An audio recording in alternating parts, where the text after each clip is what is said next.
His brothers, what they did to him is not his fault. The second category is when people put you in fitna. Allah says, you put yourselves in fitna. The issue is, you shouldn't be taking this up with me. You should take this up with the government. You should take this up with Allah subhanahu wa ta'ala. There are three kinds of fitna that Allah talks about in the Quran. One kind is from Allah Himself. And to give you, He talks about this in many ways, but one of the ways that fitna happens is in this dunya. By the way, there's a fitna in this dunya, and there's also a fitna in the akhirah. يَوْمَ هُمْ عَلَى النَّارِ يُفْتَنُونَ. The day on which they are going to be put in fitna on the fire. That's on Judgment Day. They're going to be in fitna. What does that mean? Just like the fire burns deep inside the metal and melts the impurities, that's how Allah takes the people of Jahannam and burns them deep inside. And He uses the word fitna for that on Judgment Day. But I'm not talking about akhirah. In terms of this dunya, three kinds of fitna. And the first of them is when Allah puts somebody in fitna. The easiest example of that for you to remember is what Allah says about Musa alayhi salam. When Musa alayhi salam spoke with him on the mountain, Allah told him, وَفَتَنَّاكَ فُتُونَ.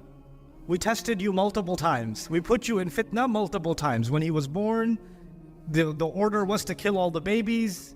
And he was, even as a baby, he was put in fitna. He was in a fitna when he was in the basket that could have drowned. He was in a fitna when he was being raised in the house of Fir'aun. He was in a fitna when he had to hide his mother's true identity. He was in a fitna when he had to escape Egypt. He was in a fitna when he couldn't go back to Egypt, and when he almost died of dehydration. He was in a, all of these were fitna that he went through, all of these difficult tests that he went through, and Allah describes how Musa alayhi salam was put through fitna. So you would think Allah does this for believers, but Allah also mentions this for Fir'aun. وَلَقَدْ فَتَنَّا آلَ فِرْعَوْنَ.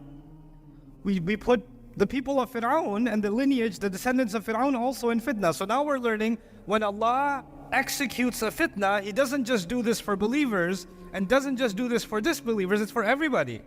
Anybody can be put through fitna. And that is why we find in the Quran, fitnatuk tusibuha man tasha, tusibu biha man tasha.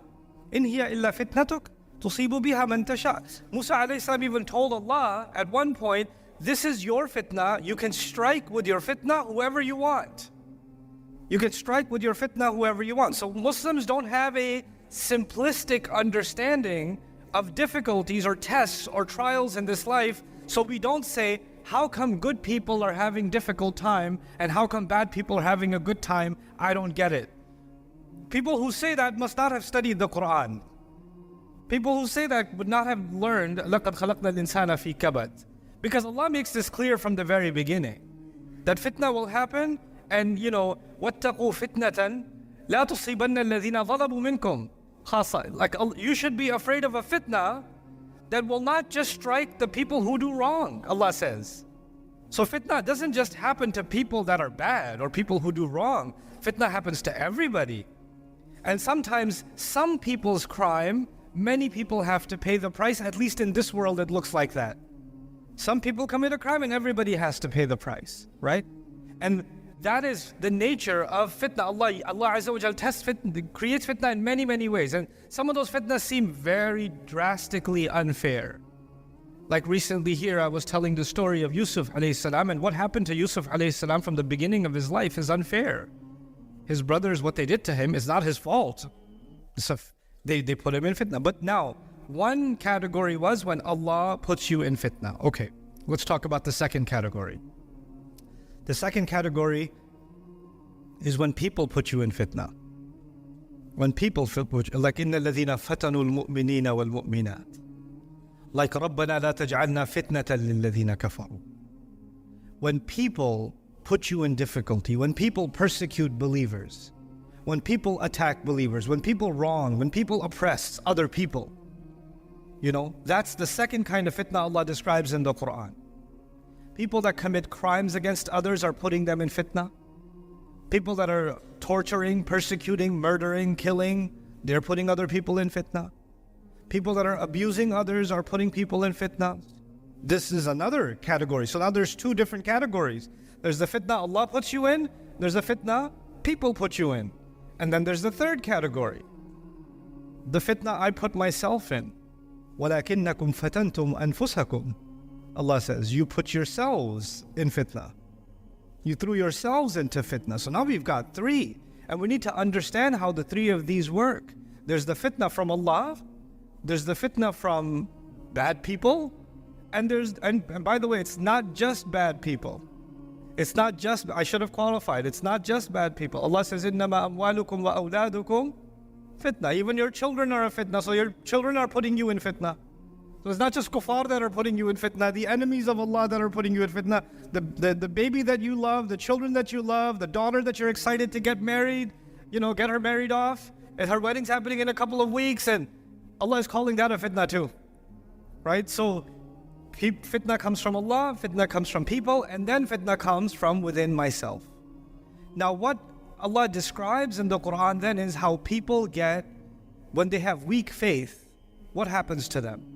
Whenever people put them in fitna, جَعَلَ فِتْنَةَ النَّاسِ كَعَذَابِ اللَّهِ. This person takes the fitna that people put him in. People are doing something wrong to you. People are doing something messed up. And then you convert that in your head. Why is Allah letting this happen? This must be Allah punishing me. Why is Allah punishing me? I didn't do anything. So you confuse the fitna of people with the adhab of Allah. And my objective in the next half of this khutbah is to try to properly understand what is it that Allah wants us to know about this term and how we should live our lives thinking about the trials and difficulties that we go through. Of course, everyone here knows nothing happens except by the will of Allah. So I'm going to give you a silly example. I will be a silly example. Like somebody picks up a rock outside when you leave Jum'ah, they throw it on your head. It hits your head really hard, you turn back, you're angry at them, they say, no, this is a fitna from Allah. Allah is testing you. It's not me. That's a fitna from Allah, because nothing happens except by the will of Allah. مَا أَصَابَ مِن مُصِيبَةٍ إِلَّا بِإِذْنِ اللَّهِ. No calamity strikes, no difficulty can hit anybody except if Allah wanted it to happen. So bro, I know I picked up the rock and I hurled it at you and I'm impressed with my own aim. It was a pretty good hit. But the issue is you shouldn't be taking this up with me. You should take this up with the government. You should take this up with Allah subhanahu wa ta'ala. Look, it's a matter of intelligence. Give another example to help you understand this problem.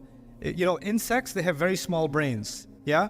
If you're messing around with an insect and you kind of take a straw and you kind of mess around with it a little bit, it starts fighting with the straw. It starts attacking the straw. Because to the insect, the source of the problem is the straw. So it attacks it. But if you take something with a little bit of a bigger brain, like a dog or a snake, and you take a stick and you mess with the snake, it's not going to attack the stick. It sees that behind the stick is somebody else. It's going to bite you. The dog is not going to bite the stick. The dog is going to bite you because it has a bigger brain. It can see, okay, the fitna is the stick, but the real fatin, the real one putting me in that situation is the one holding the stick. And we have bigger brains than dogs and snakes. So the guy's arguing, I threw a rock at you, you see me, but I'm just the stick.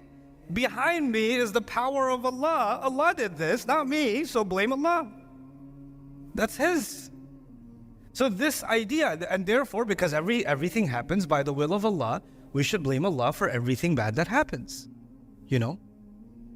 Now to understand this problem, and first I wanted to make sure you understand the problem. Now, how do we understand the solution? What Allah has done is separated those two things. Allah allowing something to happen is not the same as Allah desiring something to happen. Allah allows many things to happen in this world that make Allah angry. Allah, in fact, gets angry in the Quran. If everything happened the way Allah wants it to happen, or the way Allah desires, by the pleasure of Allah, everything happened by the rida of Allah, then Allah should never be upset about anything, because He's the one who did all of it. But when Allah says, غَضِبَ اللَّهُ عَلَيْهِمْ, Allah got angry at them. What did the Mufassirun describe here? There's a difference between the rida of Allah, the pleasure of Allah, Allah doing something willingly, or rather not willingly, out of His desire to do something, out of His will, but rather more, He allowed it to happen. He in His wisdom decided, I will allow certain things to happen, even though He Himself is not pleased with those things. He gave human beings that freedom to do things that are displeasing to Him. He gave them that freedom. And The first time Allah did this, when He created the human beings, even the angels were confused. Why are you giving the human beings this power to do things that you don't like? Ya Allah, you don't like these things, but you're letting them do these things. How come you're letting them do them? أَتَجْعَلُ فِيهَا مَنْ يُفْسِدُ فِيهَا وَيَسْفِكُ الدِّمَاء? They couldn't understand it. And Allah Azza wa Jalla said these human beings are created for a much more complex and powerful purpose that even the angels were not yet ready to understand. إِنِّي أَعْلَمُ مَا لَا تَعْلَمُونَ. I know something you don't know. That's what He told the angels. Now, Allah has given me the freedom to displease Him. Forget talking about anybody else. I'm not here to talk about Fir'aun or Shaitan, or I'm here to talk about myself. And every one of us should be thinking about themselves. Allah has given me the ability to disobey Him. Allah has given me the freedom to upset Him, the freedom to make Him angry, the freedom to backbite, the freedom to slander, the freedom to eat haram, the freedom to attack someone else, to hurt someone else, to steal. He's given me that freedom. He's given me the reign to do it. So before I complain about how come this one got away with it and that one got away with it, how come the zalim gets away with it, before we say that, I have to ask myself, what do I get away with? What do I get away with? Somebody came to me not too long ago because of what's happening in the world, and we all know what's happening in Gaza. May Allah Azza wa Jal help the believers in Gaza and grant the shuhada Jannah and grant their families sabr and give us an ounce of that kind of tawakkul and iman that those people have demonstrated and give them nusra. But somebody came and asked, how come Allah is letting that happen? How come Allah doesn't just stop it? Because it's a fitna from Allah. It's a fitna from Allah. How come Allah doesn't just stop it? So the question then becomes, let's think about this reasonably. If you want Allah to stop it, if you want Allah to intervene, should Allah not intervene every time you and I disobey Allah? Where do you draw the line? No, if they're killing people, then Allah should stop. But if they're stealing, that's not so bad. It's okay, Allah doesn't have to intervene yet. Or if you're lying about something, then no, don't make your tongue, force your tongue to say the true thing. No, not that much control, but after some limits, Allah should just stop things. Allah put human beings on this earth, and He allowed them to be a fitna for each other. Allah allowed them to be a fitna for each other. And when we take the fitna that we put each other in, human beings put each other in fitna, and then we say, no, this is Allah's fault. Allah's the one who did this, not the people. That is what's called when you put yourself in fitna. The third one. It is from Allah only in that Allah allowed you to be tested. Allah created a situation and allowed you to be tested to see how I'm going to do, how you're going to do. That's it.